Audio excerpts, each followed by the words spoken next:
औज़ुबिल्लाहिमिनश्शैतानिर्रजीम बिस्मिल्लाहिर्रहमानिर्रहीम। अस्सलामु अलैकुम नाज़रीन, बचपन में सुनी हुई बहुत सारी ऐसी बातें हैं जो आजकल प्रैक्टिकल एक्सपीरियंसेस से गलत साबित हो रही हैं। इन बातों में से एक बात ये भी है कि दोस्त सोने का निवाला लेकिन देखो शेर की नज़र से। इस बात को अगर उलट करके देख लें तो शायद फिर ही ये सही साबित हो। आपने ऑब्ज़र्व किया होगा कि यतीम खानों में, ओल्ड एज होम्स में या अपने परायों में जब भी जुल्म का जिक्र किया जाता है तो ये सुनने को बहुत कम मिलता है कि मज़लूम को खाना पीना या पहनना ओढ़ना सही नहीं मिलता था। हाँ, अलबत्ता ये सुनने को ज़रूर मिलता है कि मज़लूम को अच्छे तरीके से डील नहीं किया जाता, उसको इज़्ज़त और एहतराम से नहीं डील किया जाता, उसको तवज्जो नहीं दी जाती, उससे डांट डपट की जाती है या उससे अच्छा बिहेवियर नहीं रखा जाता। या दूसरे अल्फाज में हम ये भी कह सकते हैं कि मज़लूम के साथ प्यार और मोहब्बत से नहीं पेश आया जाता या शफ़क़त नहीं की जाती। और यही वजह है कि फिर मज़लूम की इज़्ज़त नफ्स मुतासिर होती है और सेल्फ़ रिस्पेक्ट के साथ साथ उसकी मेंटल हेल्थ भी अफेक्ट होती है। और यही वजह है कि हर तरह की फैसिलिटी के बावजूद भी वो उदास रहता है। डेली लाइफ में भी आप ऑब्ज़र्व करें कि पेरेंट्स बिल्कुल इक्वली अपने बच्चों की तरबियत, फ्यूचर और कैरियर के लिए एफ़र्ट्स लगाते हैं, लेकिन फिर भी बच्चे ज़्यादातर माँ के साथ अटैच होते हैं। और इसकी वजह भी पेरेंट्स का difference of behaviour with their children है। शादी के बाद दोनों पार्टनर्स का एक दूसरे से नाला रहना भी डिफरेंस ऑफ बिहेवियर की वजह से होता है।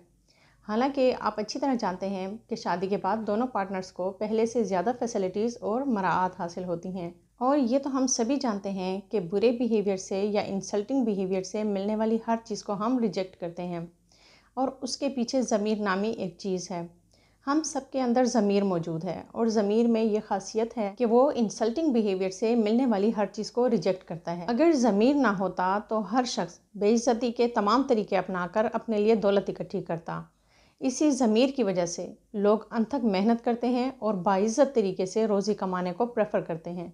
कहने का मकसद ये है कि अगर कोई मामूली चीज़ भी किसी को इज़्ज़त और एहतराम से दी जाए, मोहब्बत से दी जाए, तो वो चीज़ एक्सेप्टेबल होती है, उसकी वैल्यू होती है और देने वाले का भी एहसान समझा जाता है। लोग ऐसे शख्स के एहसानमंद रहते हैं। जबकि बड़ी से बड़ी चीज़ अगर वो कितनी ही कीमती क्यों ना हो, अगर इज़्ज़त से ना दी जाए, मोहब्बत से ना दी जाए, एहतराम से ना दी जाए, तो उस चीज़ की वैल्यू नहीं रहती। चीज़ डिवैल्यू हो जाती है और देने वाले की वैल्यू भी ख़त्म हो जाती है। हम ऐसे शख्स को इज़्ज़त और एहतराम की नज़र से नहीं देखते और ना ही उसके एहसानमंद रहते हैं। मीठे बोल के साथ पेश किए जाने वाला मामूली तोहफ़ा कड़वे बोल के साथ पेश किए जाने वाले गैर मामूली तोहफे से बहुत बेहतर है। और पॉजिटिव लोगों का पॉजिटिव बिहेवियर आपको मुश्किल हालात में भी खुश रखता है, जबकि नेगेटिव लोगों का नेगेटिव बिहेवियर आपको अच्छे हालात में भी खुश नहीं रहने देता। अगर आपका उठना बैठना एक या एक से ज़ायद नेगेटिव लोगों के बीच में है तो आप हमेशा उदास और खफा रहेंगे, आप मायूस रहेंगे, आप ज़िंदगी से बेजार होंगे, आप पर ज़िंदगी एक बोझ की तरह होगी, आप तरह तरह की बीमारियों में घिर जाएंगे, आपकी हिम्मत और हौसला ख़त्म हो जाएगा और फिर ग्रेजुअली एक ऐसी स्टेज पहुंच जाएगी जब नेगेटिविटी आपकी ज़िंदगी में इस कदर भर जाएगी कि आपके लिए ज़िंदगी की पॉजिटिविटी इनविजिबल हो जाएगी। ऐसे में आप पर कोई मेडिसिन असर नहीं करेगी और कोई मल्टीविटामिन आपको हील नहीं कर पाएगा। जी हाँ, और यही वो स्टेज होगी जब डॉक्टर्स आपको ओरल मेडिसिन की बजाय साइकोलॉजिस्ट की तरफ रेफ़र करेंगे। और फिर साइकोलॉजिस्ट सबसे पहले जो टिप्स आपको देगा, जो एडवाइस या मशवरा आपको देगा, वो ये होगा कि अच्छे अच्छे विजिटिंग स्पॉट्स पर जाएं, यानी अपनी इन्वायरमेंट चेंज करें। आपको पॉजिटिव एक्टिविटीज़ और हॉबीज़ अपनाने का कहेगा, आपको पॉजिटिव लोगों में उठने बैठने का कहेगा। और फिर पॉजिटिविटी यानी पॉजिटिव इन्वायरमेंट और पॉजिटिव लोग आपको दोबारा से ज़िंदगी की तरफ ले आएंगे। कोई मेडिसिन नहीं, कोई बंगला गाड़ी नहीं, कोई लग्जरी नहीं, बल्कि सिर्फ़ और सिर्फ पॉजिटिविटी आपको ज़िंदगी की तरफ दोबारा ले आएगी और आपकी ज़िंदगी को बदल देगी। लिहाजा शेर की नज़र से देखना वक्ती तौर पर तो लोगों को फ़ायदा दे सकता है, वक्ती तौर पर तो लोग उनके ग़ुलाम बन सकते हैं, उनके रोब में आ सकते हैं, उनके आगे झुक सकते हैं, उनकी ताबेदारी कर सकते हैं, लेकिन इनका लॉन्ग टर्म कोई बेनिफिट नहीं। ऐसे लोगों की दिल से ना तो इज़्ज़त की जाती है, ना वो काबिल एहतराम समझे जाते हैं। ऐसे लोग किसी का दिल नहीं जीत सकते, ना तो किसी की मोहब्बत पा सकते हैं, لوگ ان کے خوف کے ڈر سے، ان کے رعب اور غصے کے ڈر سے ان کی اطاعت تو کر سکتے ہیں، لیکن کبھی بھی ان کا شکرمند اور احسان مند نہیں ہو سکتے، اور نہ ہی ایسے لوگوں کو پسند کیا جاتا ہے۔ لہٰذا شیر کی نظر سے کسی کو سونا عطا کر کے کسی کی عزت نفس اور ایموشنز کا سودا مت کریں، ان کو مینٹل ٹارچر مت کریں، بلکہ مہربان کی نظر سے تھوڑی سی خدمت کر کے بھی لوگوں کو روحانی خوشی دیں، ان کو عزت و احترام دے کر ایموشنل سپورٹ، مینٹل ہیلتھ اور کانفیڈنس دیں۔ آخر میں آج کے ٹاپک کی موقع مناسبت سے محمد رمضان گوہر کی نظم عرض ہے۔